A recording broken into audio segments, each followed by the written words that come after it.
Well, good evening. It's time for us to get started with our Bible class tonight. Glad that you're here. And we are going to be continuing our survey of the historical things that took place during the period of the intertestamental period of time. And tonight we are going to be focusing upon the Hasmonean dynasty. And after some kind of introductory remarks and then some observations that I would like to make, and just kind of a brief review. Then we're going to get into our the gist of what this lesson is going to cover, dealing with this Hasmonean dynasty. But before we do anything, let's ask the Lord to bless our time together. Our Father in heaven, we praise you for the great God that you are. We're thankful that you are sovereign and that you have everything under your control. And knowing that, Father, gives us a great source of comfort and encouragement as we go through the difficult times that we are experiencing in the world today in which we live. But Father, we know that throughout history there have been enormous times of difficulty and challenge, especially for your people. And we know that you have always been there for them and that you will always continue to be there for your children, and we are grateful for that. We're grateful for the hope and the strength and the encouragement that provides us as we face the challenges that we face in this modern day. We pray, Father, that as we look into this historical analysis of the things that took place between the Old and the New Testaments, that we might come to a better understanding and a greater appreciation of how you continued to work in human history to bring about your ultimate plan of bringing Jesus into the world. We pray, Father, that our study will be beneficial to us tonight. And we pray that, that you would be glorified by all the things that we do, and that we would be uplifted as we continue to seek to draw closer to you by learning your will and by making it a part of our lives and having your Spirit live within us so that we might carry ourselves and conduct ourselves in a way that brings the light of Jesus into this world. Please continue to bless us and be with us in our time this evening. We ask this in Jesus' name. Amen.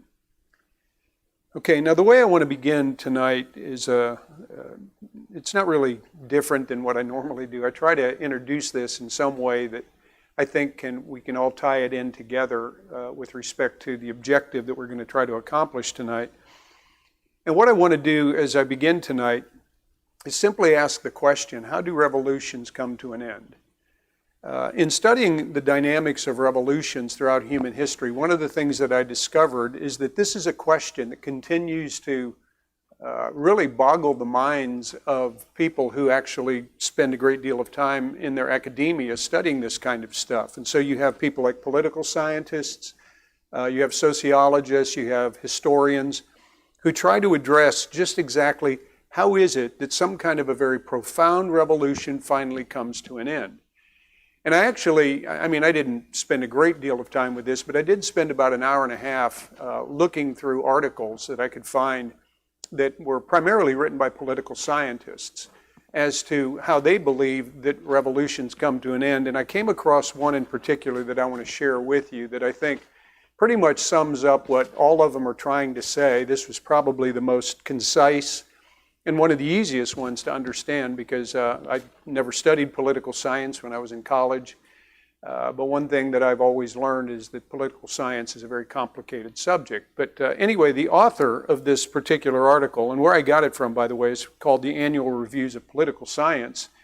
It was written back in 1999, but I'm pretty sure that revolutions and the understanding of how they begin and how they end is something that still continues to be, even though dynamic, it is still somewhat static in the approach that these guys make to it. So one of the theories that the academics have come up with was one that was suggested by a guy by the name of Arthur Stinchcombe. I think I'm pronouncing his name correctly. And what he said is that revolution ends to the degree that governments are built that can slow down rates of change of relative power and decrease uncertainty about who and what policies will rule in the near and medium range futures. Now that's still very academic. But what it does is it suggests this idea that when a revolution begins to wind down, it's when things become more stable. And as a result of that, the people who are involved in the revolution and the people who are affected by the revolution begin to develop a sense of, once again, of confidence and of stability because the political situation is calming down. So whether or not you agree with the assessment, it is clear that sooner or later, any revolution that has ever been started comes to an end. And when we think about it like that, we think also about the fact that the dynamics that brought the revolution about have a tendency to change. And that is exactly what we see happening in the case of what is one of, if not the most famous of the Jewish revolutions of ancient history, which was the Maccabean Revolt. It began in 167 BC, and it lasted, at least if they're putting a time frame on it, it lasted to 135 BC. So it was a period of about 32 years. And of course, that is the way that that's counted is with the beginning of it being recognized as taking place with respect to the man by the name of Mattathias, who was the priest who refused to offer a sacrifice when Antiochus IV sent his campaign of people to force the Jews to become more and more Hellenistic and to offer sacrifices to their gods. And he refused to do it, and there was a priest who came along and he said, "I'll do it," and Mattathias killed him. And he killed also the Seleucid officer that ordered the sacrifice to be made, which then caused him and his sons to have to flee into the mountains in order to protect themselves. But what wound up happening, as we talked about last week, is that the embers that were burning within the heart of that man turned into an open flame. And it was a flame that started throughout the entirety of the Jewish area. So it would have started in 167, and it is attributed to having been ended in 135, which would have been at the time of the third of his sons who had taken over the revolution. His name was Simon. And Simon pretty much was bringing stability into the area, and he wound up dying. And then, of course, the Hasmonean dynasty begins after that. So it's dated from 167 to 135. That is, this revolution is. And so after nearly 30 years of struggle, after 30 years of this revolution, the Jews had finally reached a place in what had always been their very troubled history. They reached a place where they were no longer under the control of an outside empire, but once again, they were relatively speaking, an independent state. Some would say in the early days it was a quasi-independence. But nonetheless, they were beginning to become independent once again, and that independence lasted for a period of about 70 years. And in fact, we noted in the lesson that we covered last week that it was because of the political workings of Simon that the author of 1 Maccabees said in 1 Maccabees, the 13th chapter, he said that the yoke of the Gentiles was finally removed from Israel. And so that designates, okay, now they're beginning their independence. Now, it wasn't officially recognized until 129, and that was when both the Greeks, the different Greek empires that still existed, the Ptolemaic Empire was still there, and the Seleucid Empire was still there, but it was waning in its strength. And the Romans were growing in strength. And so when the Romans and these Greeks had come to this understanding that this Jewish uprising had to be stopped, and they gave them their independence, it was recognized officially in 129 BC. Now, in the aftermath of this Maccabean revolt, what happened is a new dynasty came to power in Israel that was known as the Hasmonean dynasty. And historians date that particular dynasty from 135 to 63 BC. So it's a period of about 70 years that we're talking about there. So it really constitutes a very short period of Jewish independence, but nonetheless, it was a very welcome period for the Jewish people. And so as we continue in this story of this intertestamental period of time, it's going to be our purpose in this lesson to kind of go over the Hasmonean dynasty. Now, here is the timeline that we've been following, and as I said, I know you can't read it from the slide that is up there. Hopefully, the folks who are joining us by live streaming can actually see this, but we do have copies of that. And I have marked in the colors, I made the colors a little bit more pronounced so that you can see where we are. And basically, as this section deals with, it's what's the Hasmonean dynasty. They date it from 166 to 63 BC. Others would date it from 165 to 63 BC. But anyway, whatever the case, this is what we're going to be talking about. Now, before we actually get into it, there are some initial observations that I want to make that I think are important about this. And some of this deals with the questions that we're going to be asking that are on the question sheet. And so the first question actually deals with, it's the question, who were the Hasmoneans? Anybody want to take a shot at trying to answer who they were? They were simply the descendants of Mattathias. That's all they were. And so the first observation that, and this is made in Farrell Jenkins, the book that we're using as our kind of our guide. This is an observation that he made, And that is that the division between the Maccabean period and the Hasmonean period is purely arbitrary. Now you have to remember that the word Maccabee was a nickname. It was a nickname that was given to Judas, and he was called Judas Maccabeus, or Judas the Maccabee, which meant the hammer. And so anybody that followed him then was called a Maccabee.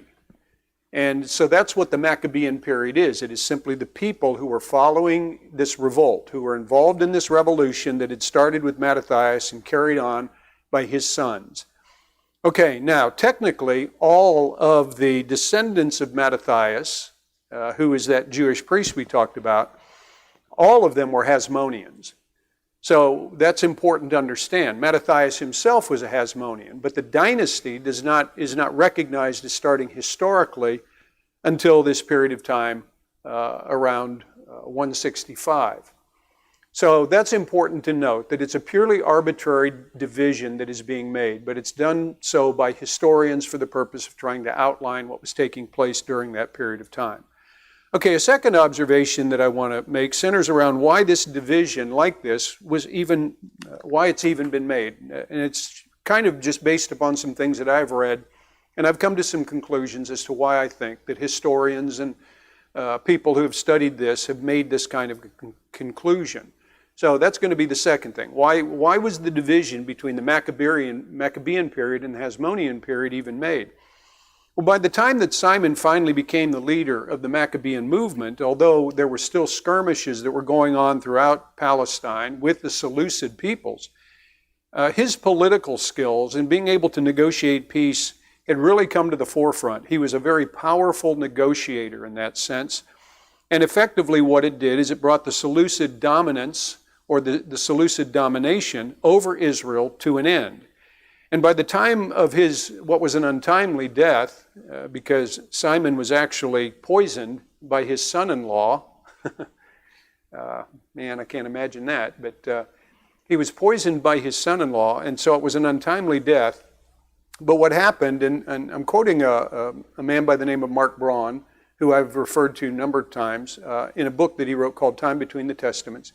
He made the observation that this marked the end of an extraordinary 30-year rule of three brothers who had transformed Judah from a temple state into a semi-independent nation and had greatly expanded its landholding and its military power. And he also goes on to point out, and I looked this up to confirm this, and what he says is true, at least what he's saying is true, his analysis of it, you may have a different opinion on it, but I think it is a good observation that he makes. And he says that by when the book of 1 Maccabees ends, it ends with Simon's death, as if to say the next generations of rulers, though members of the Hasmonean family, were no longer Maccabees. They did not hold the revolutionary ideals that Judah, Jonathan, and Simon had held.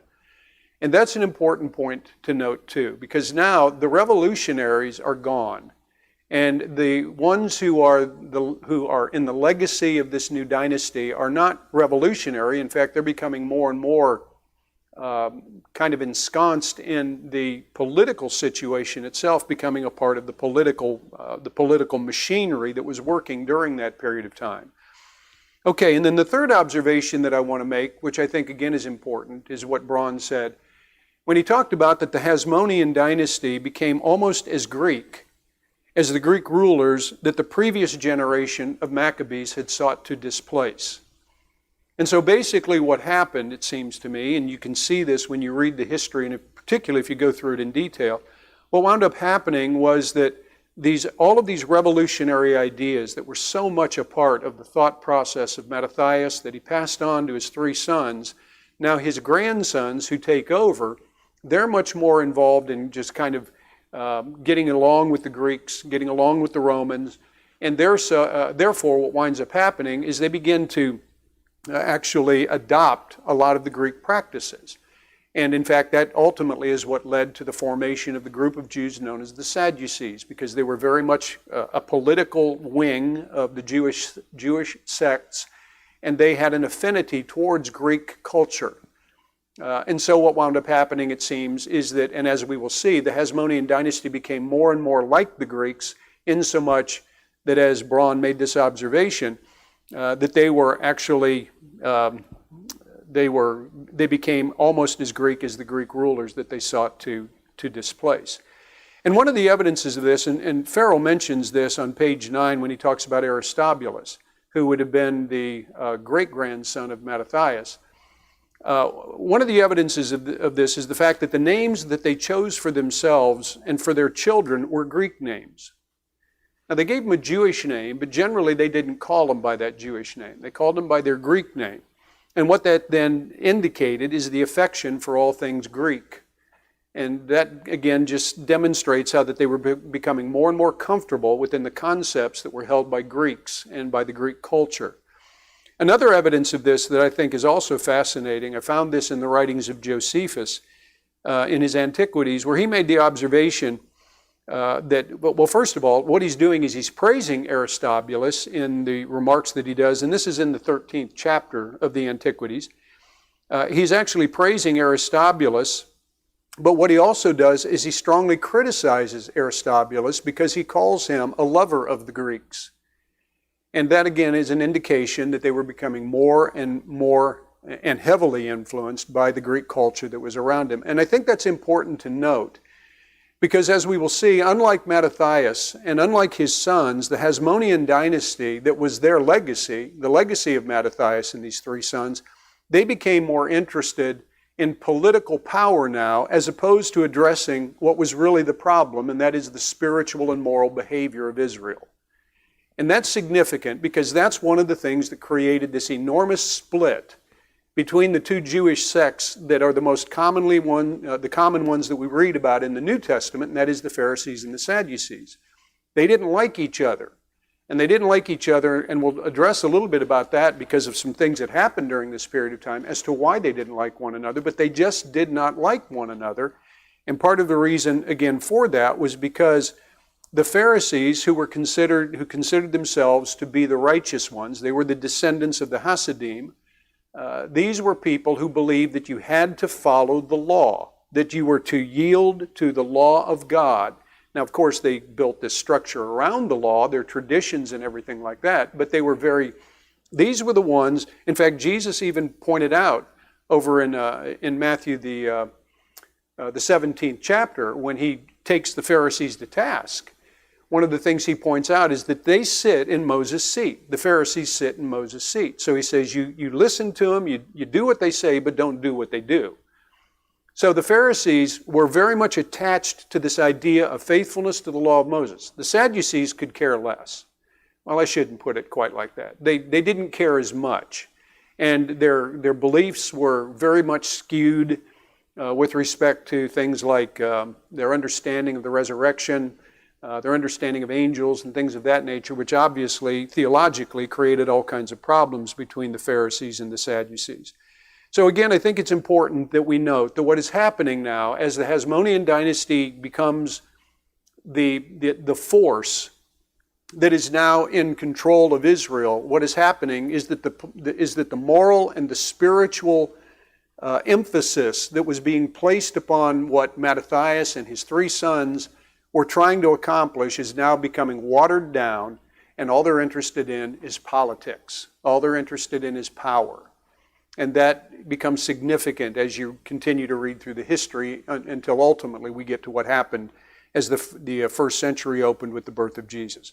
Okay, does anybody have any questions or any observations or comments that you want to make before we begin to look at the Hasmonean dynasty itself? Okay, so let's, well, first of all, we're going to do a brief review of the Maccabean period just so we can set the flow of the historical narrative in order. Okay, so again, it started with Mattathias around 167 BC, and why did it start? What was the reason for it? What was happening in Israel at the time that caused Mattathias to do that? Althea? Okay.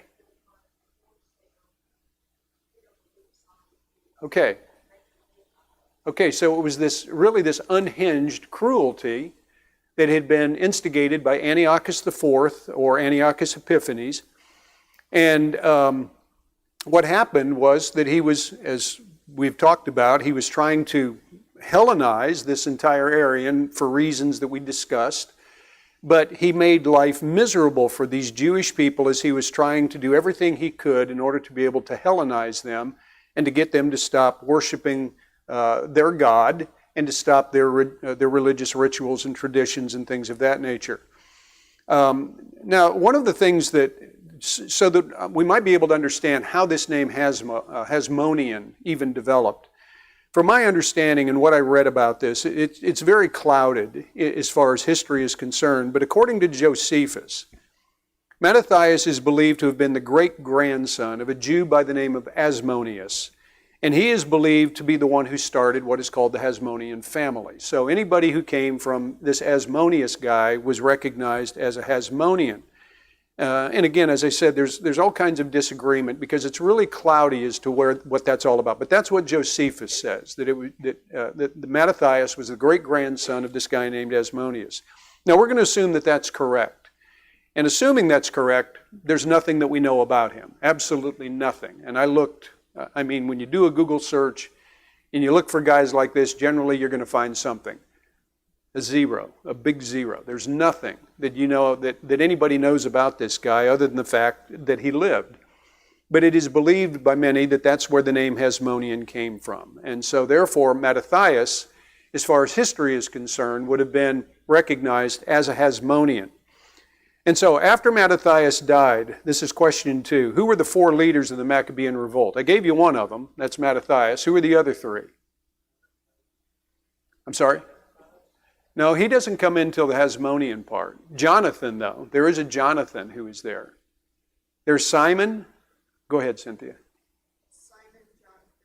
Right. Simon, Jonathan, and Judas. Now, we reverse the order because it's Judas who is the first one. He was the 3rd son of Mattathias. And then after Judas died, then Jonathan comes to power, and Jonathan was the youngest. And then after he died, then his older brother, who was the second of Mattathias' sons, he then takes over the reins of leading the revolution, and his name was Simon. Judas died in battle. Jonathan died in battle. He was actually murdered by a Seleucid officer. And Simon was poisoned, as I pointed out. He was poisoned by his son-in-law. And as we noted when we were studying about that, once Simon became the Maccabean leader, the Seleucid kingdom was weakening, while Roman influence was growing, and Simon actually tapped into that influence. He actually sent a delegation to Rome, and they created some kind of an agreement that they would be working with one another. If the Romans needed Simon and his warriors, they would go to his aid. If Simon needed the Roman warriors, they would come to his aid. And so taking advantage of this new political dynamic that was developing in that area, what Simon did is he utilized his great political skills in order to bring about a relative amount of peace into this area of Palestine, which brought about the beginning of a period of independence and autonomy for the Jews, forming a new Jewish nation or a new Jewish state. And with this newly gained freedom and this new independence, as we talked about last week, the next generation of the rulers over Israel did not hold to the revolutionary ideas. In fact, I mentioned that earlier in the introductory remarks. They did not hold to the revolutionary ideals that the 3 brothers had held to. Now, that doesn't mean that there weren't all kinds of problems. There still were. But what it does mean is that the subsequent rulers, that is these Hasmoneans who we're going to be looking at, they did not continue the violent expansion of the Jewish state based upon the concept of revolution. They simply expanded their territory based upon the fact that they had become an established political identity, and therefore they were just going to go back and take their land. So I guess you could say in a sense the revolution is what caused it, but that's not what kept it going. What kept it going is the fact that they were now an independent state, and they just wanted to, like I guess all ancient kingdoms, like even kingdoms today, they want what somebody else has, and so they were going to go after it. Okay, that brings us then to the Hasmonean dynasty. I ask you in question 3, who are the descendants of Mattathias who are identified as making up the Hasmonean dynasty? Now we're going to go through all of these, but does anybody want to just list who they all are? Anybody want to try? Go ahead, Eddie. That's okay. Okay. John Hyrcanus. Aristobulus. And Aristobulus the first.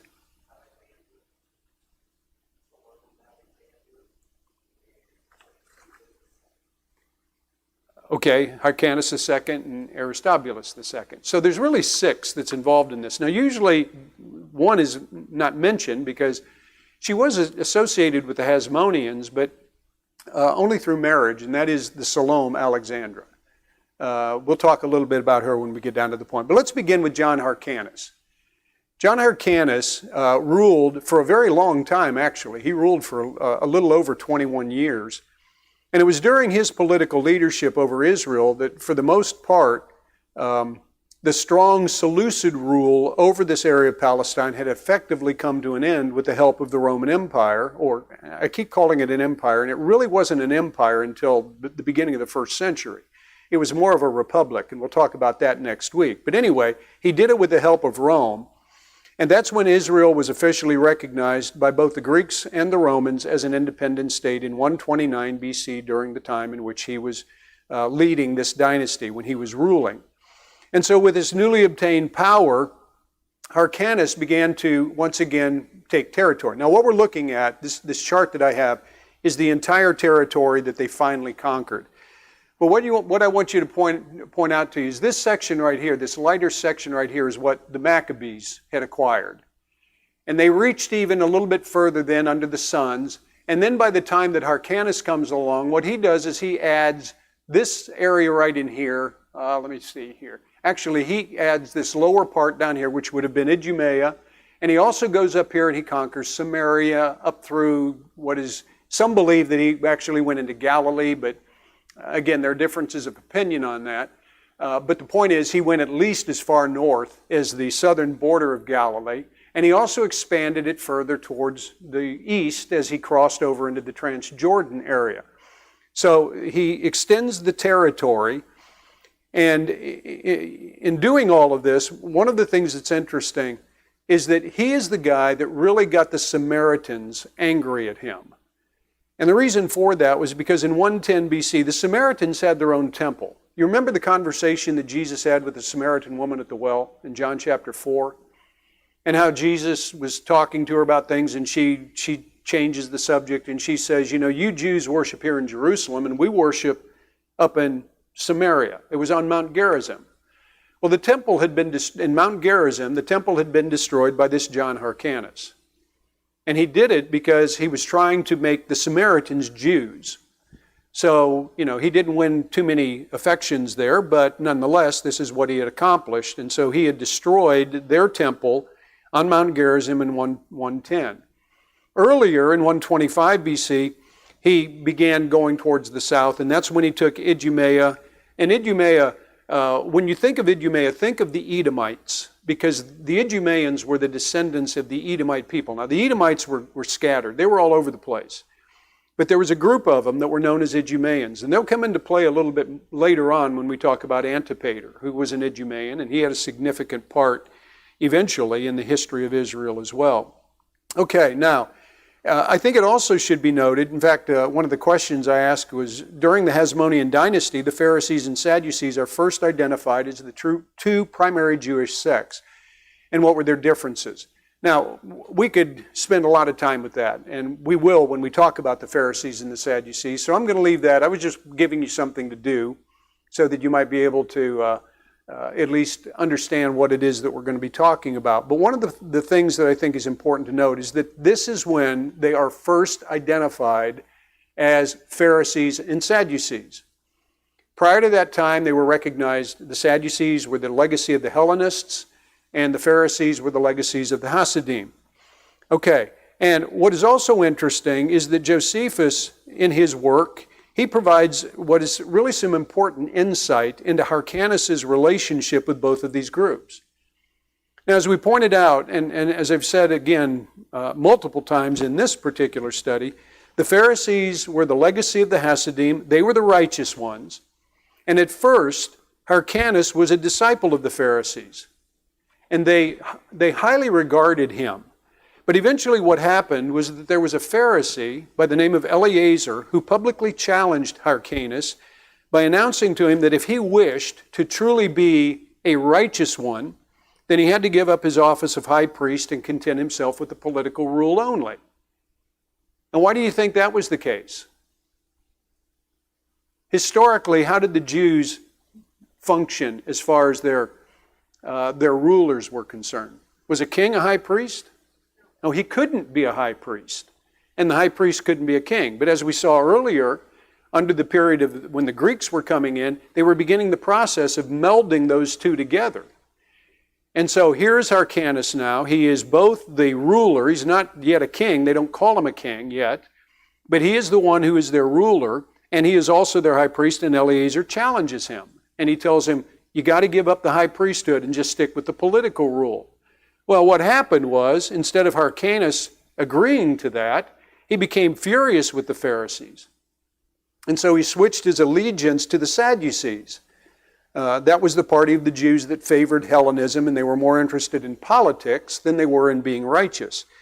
And thus, what happened here with Hyrcanus, you begin the process of watching the descendants of Mattathias becoming more and more affectionate toward Greek ways and becoming, as Braun said, almost as Greek as the Greek rulers that the previous generation of Maccabees sought to displace. It all started with Hyrcanus in that respect. Yes, Cynthia? I have a little interesting side note.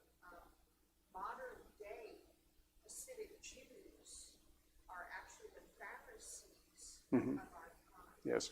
Yeah. Yeah, I know you haven't been with us, and we've made that observation multiple times that if you look at, in the modern day, the Hasidic Jew would be the legacy of the Pharisees. Yeah, they're the ones that they have their interesting little issues with their long things coming down their little, what do you call that, a yarmulke that they wear and all that kind of stuff. Okay, so that's John Hyrcanus. Now, Hyrcanus died, and then his son, he just died a natural death. He became an old man, and he ruled for a very long period of time. And then after he died, then the next one that comes in line is his son Aristobulus I, who only ruled for 1 year. He had all kinds of health problems. But after this long and successful rule that Hyrcanus had, Aristobulus is the first one to take the title of king. Okay, so now there is this concept of the king of the Jews, and it starts with the Hasmonean dynasty. And under his rule, what he did, in 1 year, he further extended his territory northward, taking this area right in here that is known as Galilee. Okay, so that happened during the reign of Aristobulus. What he also did, Farrell mentions this, and I think, I'm just going to say that I believe that Farrell is incorrect in this. He said that he imprisoned 3 of his brothers. Well, my understanding is that there were only 3 sons that Simon actually had, and that would be Hyrcanus, Antigonus, and then also this guy named Aristobulus. And so, whatever the case, when he came to power, that is, when Aristobulus came to power, he imprisoned his other brothers. In fact, I was reading a little bit more about this before I came over, and I found out that there are some who believe that he actually killed his brother Antigonus. And he did so because he was sorry after he did it, but somebody had created this idea that he was going to try to take his rule away from him, which he was not going to do. And Aristobulus wound up killing him, and then he felt terrible afterwards for doing so. But whatever the case, his brothers have been somewhat eliminated in this sense. He also married Salome Alexandra, whose brother, and this is something that I thought was interesting, her brother, his name was Simeon ben Shattah, who was the leader of the Pharisees. Now, she would eventually become the second woman to rule as queen over a Jewish kingdom. The first one was Athaliah, and she was a sorry queen, who we studied about when we were talking about the period of the divided kingdom. And we'll talk more about Salome later. So Aristobulus only ruled for 1 year. And then the next one that comes to power is Alexander Janus, which is his brother. This one right here, as I said, Antigonus, it is believed Aristobulus killed him and then felt terrible after he did it. But anyway, Alexander Janus comes to power, and he rules for a lengthy period of time, from 103 to 76 BC. And after he died, his wife, that is, after Aristobulus died, his wife, Salome Alexandra released Alexander Janus from prison, and he appointed him as both king and high priest. And then she married him. And Janus continued the expansion of the Jewish territory, and in fact, all the rest of that is the territory that he takes. And when you look at that, and then if you were to take and lay that down over the area which King David and King Solomon ruled over, it would almost be the same. So they have the same territory during the days of the great King David and the King Solomon. And so he is the one who is attributed with this having all kinds of expansion power, and he basically takes the territory that Israel once had. And it's also been noted that it was at this point of Hasmonean power, and I'm quoting now from a guy named Karl Rasmussen, who made the point that this was the point of Hasmonean power, though it was marred by internal discord. It was during Janus's rule that conflict between the Pharisees and the Sadducees came to a brutal head, and I mean that in the truest sense. It was brutal. Like his predecessors, Janus sided with the Sadducees, and on one occasion he purposely set out to offend the Pharisees. And so what he did is during the Feast of Tabernacles, while he was doing his priestly duties, instead of pouring sacred water on the altar, he poured it on his feet. And when that happened, the worshipers demonstrated their displeasure with him by pelting him with fruit.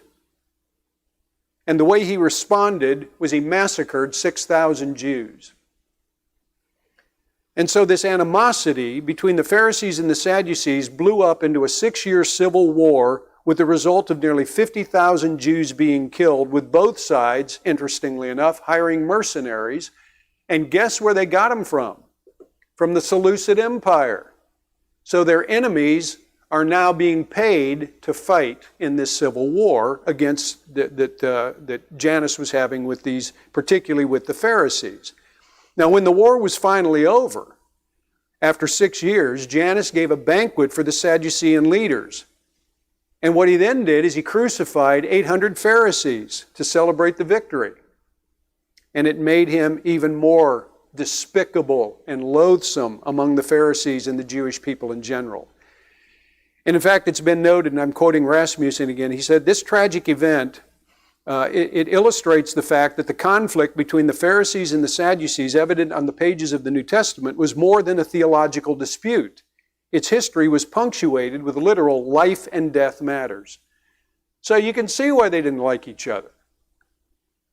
Okay, there is one thing that I think is important to note about Janus, though, and that is he recognized where the popularity was. And so he became ill, and on his deathbed, what he did is he recognized that the popular support was with the Pharisees. That is, most of the people were following the Pharisees. And so he instructed his wife, Salome Alexandra, to make peace with them, which she was able to do, apparently, because of her ties with the Pharisees, since her brother had been a leader of the Pharisees. And so she made it possible for peace now to exist between the Hasmoneans and the Pharisees, which brings us to Salome Alexandra. Okay, now, after Alexander Janus died, Salome Alexandra assumed the civil rule, just the civil rule of Israel, because obviously she couldn't serve as a high priest because she wasn't a man. And so what she did is she appointed her son Hyrcanus II to the office of high priest, who was favored by the Pharisees, and during her 9-year reign, her rule was dominated by the influence of the Pharisees. And it was also during her rule, and this is again, I think, a significant point, this is when the Jewish ruling body of the Sanhedrin actually became a part of Jewish ways. The Sanhedrin was like a supreme court. And some say it was actually reestablished, but my understanding is that this is when it was actually established during this period of time, and done so by her lead. She also had another son, the youngest of the union that she had with her husband, Alexander Janus, who was Aristobulus II, and he wanted to be both king and priest, and he was favored by the Sadducees. Which brings us then to the end of the Hasmonean dynasty. Because what happened is that there was a conflict that developed between these two. After the death of Salome Alexandra, The rule of Judea went to her son Hyrcanus II just by virtue of the fact that she's dead and he's been the high priest. And so therefore, he was going to be king. Now, he proved to be a very weak king.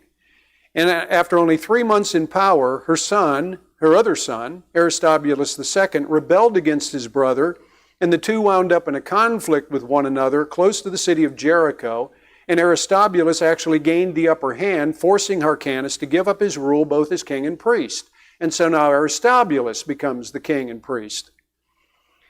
The conflict, it probably would have ended right there because Hyrcanus, as I said, was weak. But he had a friendship. He had a friendship with this wealthy Idumean by the name of Antipater. And Antipater had his own political ambitions. And he urged Hyrcanus not to give up, but to oppose Aristobulus. And so Antipater, who was the governor of Idumea, he was a very skillful, a very devious, and a very scheming political figure.